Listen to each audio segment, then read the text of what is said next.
Hawak ko na naman yung kwintas mo, ah. Bebenta mo ba yan? Tiba-tiba ka dyan. Hindi ko bibenta to, mahalaga sa akin to. No? Pero minsan, tol, naisip ko lang, ano kaya kung kasama ko yung tatay ko, no? O yung totoong pamilya ko? Ganito pa rin kaya buhay ko? Hanapin mo si Moises. Alam mo na ba kung saan siya matatagpuan? Sa ngayon po, nawawala pa rin si Moises.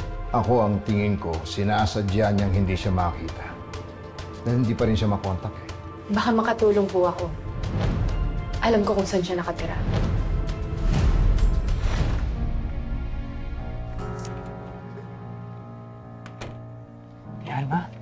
Alma, kumain po muna kayo. Ito po, para hindi po kayo magkasakit. Alma.